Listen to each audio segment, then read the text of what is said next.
Welcome to my channel.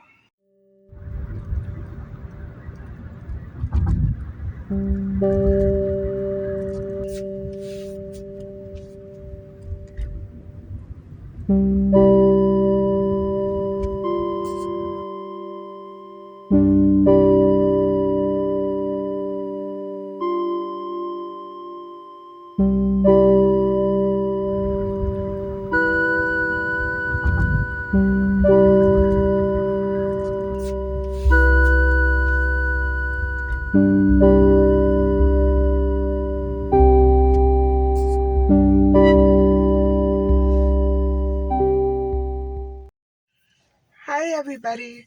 Um, I hope you're all doing okay today.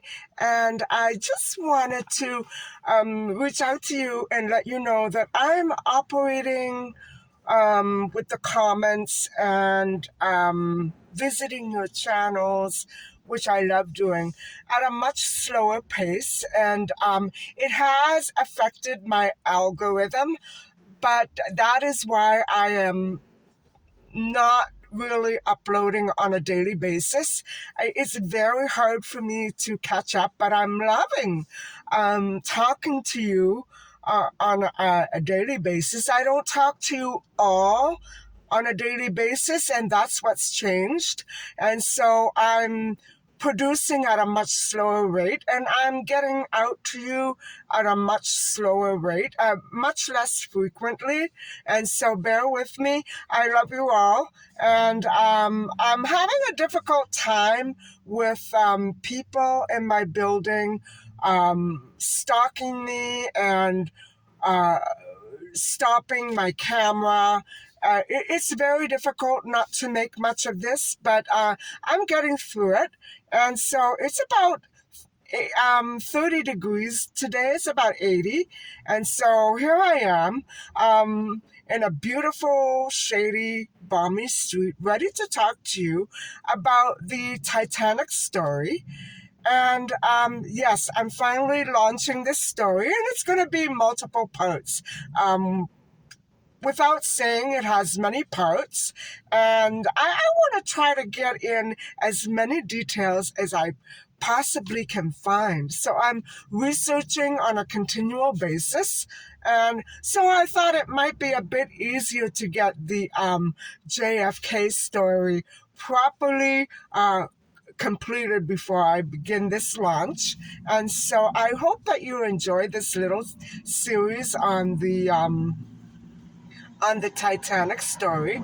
And so please bear with me. I'm pretty hot, and I'm going to try to run the air conditioner in between takes, just so that I don't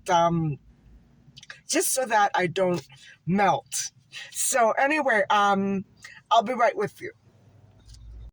So for today, I wanted to focus on the construction of the RMS Titanic, which is the official name of the Titanic ship, and that sank in April of 1912.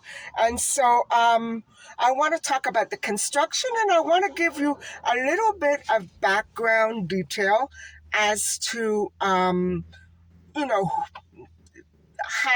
what was going on with the Titanic line, which basically was generated from the White Star line of ships, and it's also fascinating. So, okay, let's start with the construction of the Titanic ship. And the Titanic was a British passenger liner. It didn't carry freight, from what I understand. And it was operated by the White Star Line that sank in the North Atlantic Ocean on the 15th of April, 1912. And after it struck an iceberg during the maiden voyage. And so she was brand new. That voyage was from Southampton, England, to New York City. Wow, that's quite a trek. And so, United States. And so, of the estimated 2,224 passengers and crew aboard, more than 1,500 died on that tragic day. And so, guys, they didn't have, from what I understand, and we'll get into this probably a bit more, from what I understand, they didn't have quite enough lifeboats to go around. And so that would have been the tragic. They weren't anticipating needing them or sinking. That's a tragedy in itself. And so anyway, on with the story. So more than 1,500 people transpired, making it the deadliest sinking of a single ship at a time in history. And so it remains the deadliest and sinking of an ocean liner or of a cruise ship. It was basically a cruise ship, and meaning that it wasn't like all these other previous mercantile ships that carried freight and produce and goods back and forth from America to Europe. And so it was strictly a passenger cruise ship. And so the disaster drew very much public attention and still does, it also provided, as you all know by now, a major source of foundational material for the disaster film genre, Titanic story, and inspired many other artistic works. So that's very, again, we don't want to suggest that people are obsessed with death, but because it was also glamorous and mysterious and tragic.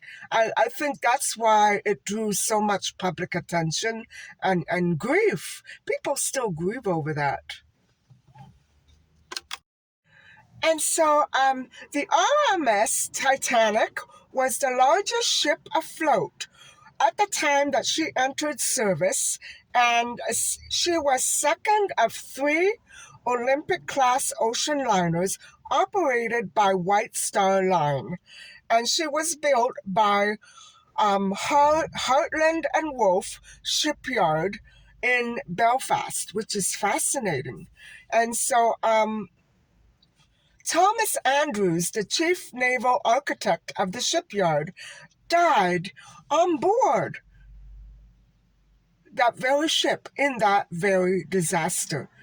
Now, doesn't this sound familiar?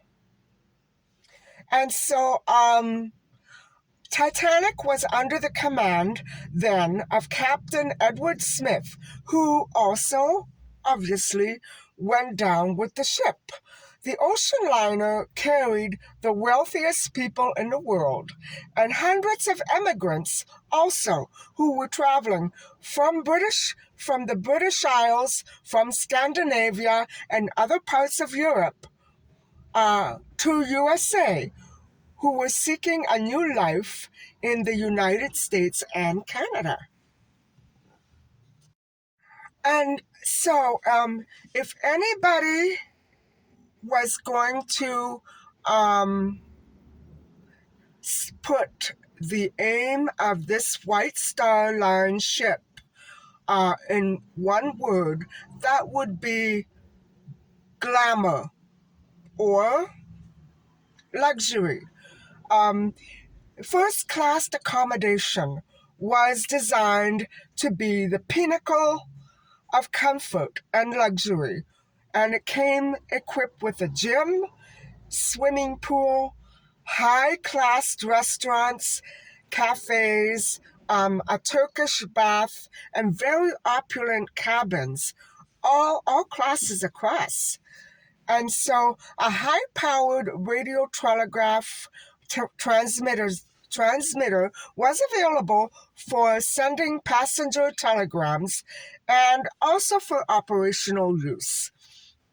And so the Titanic had advanced safety features as watertight compartments and remotely activated watertight doors, contributing to its reputation to be unsinkable. That's sad, but it did aim to make it very, very secure and strong as well as luxurious. And so the Titanic was only equipped with 16 lifeboat rafts, each capable of lowering 3 lifeboats for a total of 48 boats. However, she actually only carried 20 lifeboats, 4 which were collapsible and very hard to launch while the ship sank. So very obviously, this, in addition to there not being enough or sufficient lifeboats, they malfunctioned as well. So unfortunately, this is very tragic, but it also suggests a hint of maybe, I don't want to say it, maybe a staged accident. But of course, when something starts to malfunction, the powers are greatly affected. So I guess all we can ever do is wonder. So, for example, talking about electrical issues, collapsible A um, was nearly swamped and filled with a foot of water until rescue. Collapsible B completely overturned while launching, and together the 20 lifeboats could hold 1,178 people, about half the number of passengers on board, and one-third of the number of passengers the ship could have carried at full capacity, a number that is consistent with the maritime safety regulations of that period. And so when the ship did sink, lifeboats that had been lowered were only filled up to an average of 60%. So that is why so many people did not survive. And it goes without saying that none of the crew would probably or likely have been allowed or permitted on any of those lifeboats until all the passengers were safely cleared. But that was, not even all the passengers were able to be safely rescued. So there you go with a horrible, tragic, and unexpected accident. Okay, so now for a little bit of background information. The actual name Titanic derives from the Titans of Greek mythology, a group that I have studied extensively in university.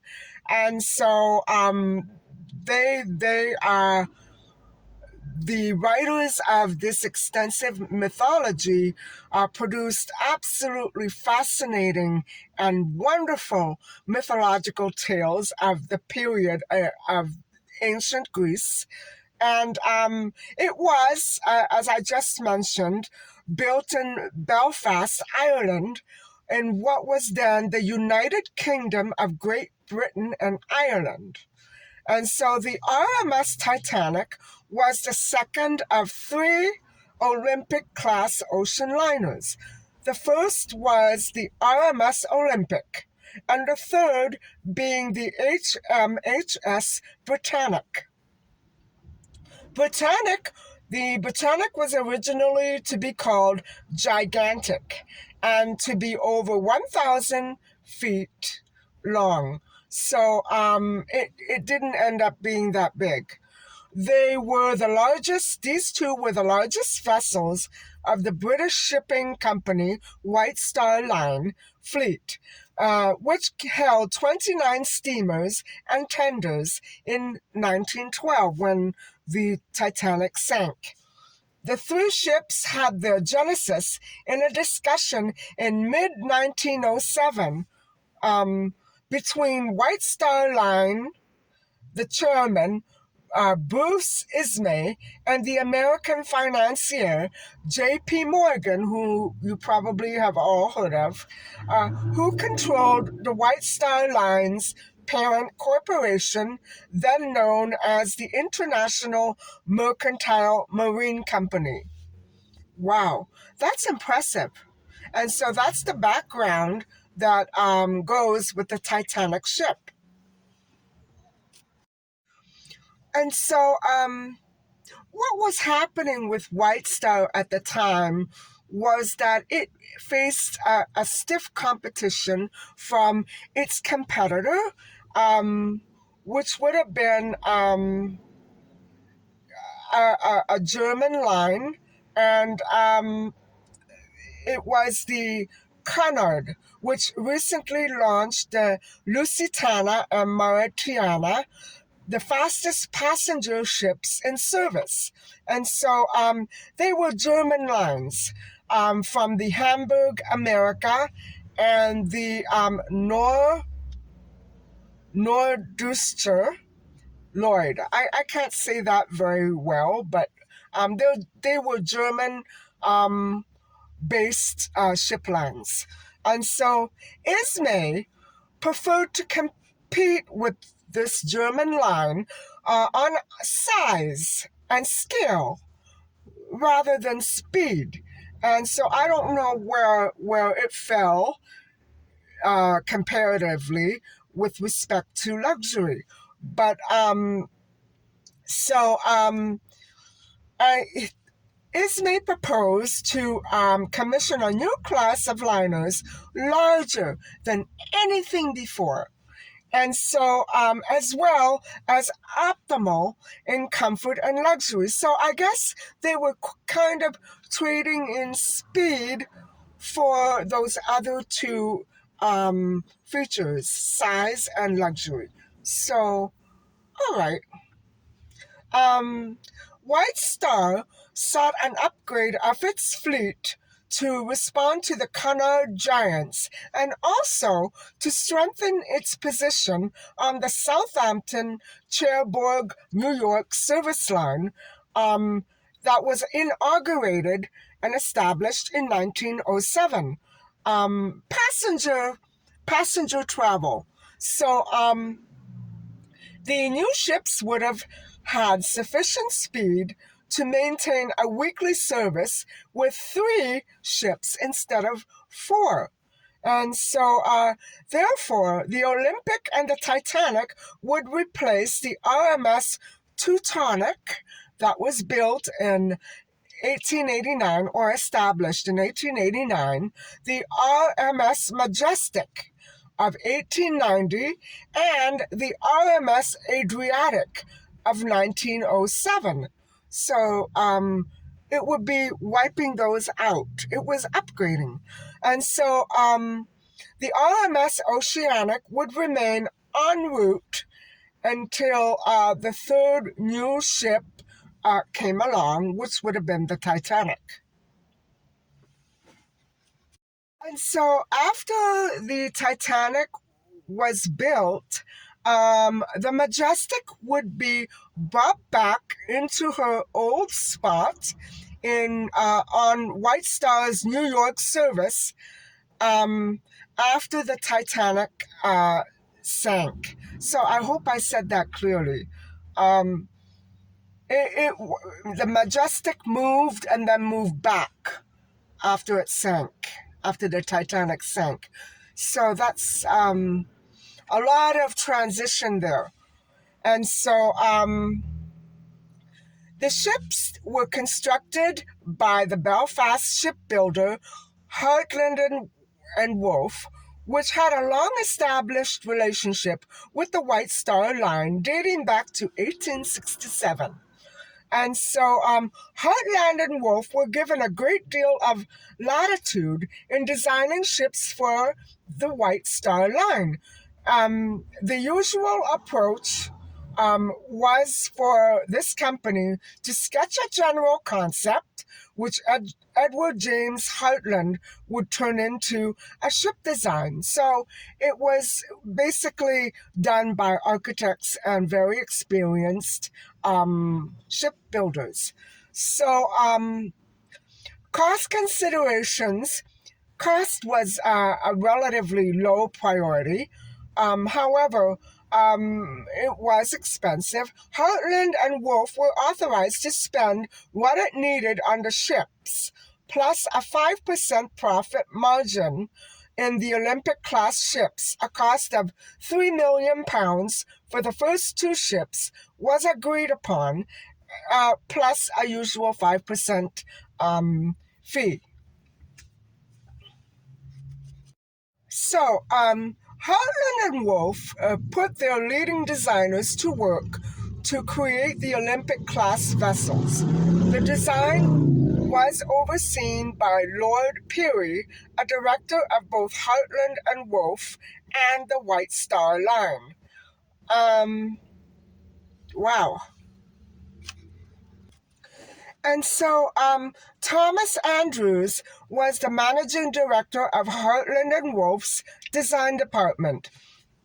And Edward Wilding, Andrews' deputy and who was responsible for calculating the ship's design and stability and trim, and Alexander Carlisle, the shipyard's chief draftsman and general manager, were all working together to establish these three new ships.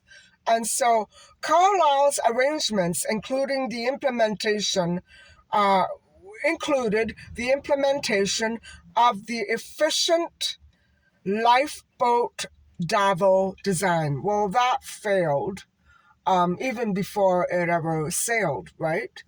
It wasn't managed well. And I don't understand why, when cost was not cost efficiency was not a priority. They had major spending limits. They had actually no limits. So why wasn't enough attention paid or given to safety? I don't understand why, even in terms of power failure, it should not have affected those lifeboats and their operation to that extent. That's what I'm grappling with right now. I don't understand why that went wrong. So that's very unfortunate. And so on July the 29th, 1908, after the sinking, no, before the sinking, Hartland and Wolff presented these ship design drawings to J. Bruce Ismay and other White Star Line executives well in advance, guys. So the planning wasn't skimpy. It just, I don't know what happened. And so Ismay approved the design and signed 3 letters of agreement. I wonder if that agreement included the lifeboat operation and program. And so 2 days later, he authorized the start of the construction. And at that point, the first ship which was later to become the Olympic, had no name but was referred to simply as number 400, as it was Hartland and Wolff's 400th ship hull. My goodness. So something here went drastically wrong, right? It could be that none of the other ships were presented with such a challenge that the Titanic became confronted with in April of 1912, those huge icebergs. It could be that, but something tells me it's a little more than that. And so the Titanic was based on a revised version of that same design. Okay. And so it wasn't an original version for its own um its own vessel. You know what I'm saying? It was based on another vessel. And it was giving the number 401. Isn't that fascinating? To think that a huge ship like that could be simply labeled 401. Guys, that's it for today. I am keeping this as short and sweet as I possibly can because some of these videos have turned out to be quite lengthy, and I want to keep it short and sweet. And so the next time we will probably be going into more of the Titanic's features and perhaps some of its passengers as well. And so we have more parts to go. I hope that you've enjoyed this discussion on the Titanic and its creation and birth. And I hope that you enjoyed it thoroughly. And please don't forget to like and subscribe. I will see you next time. Bye-bye.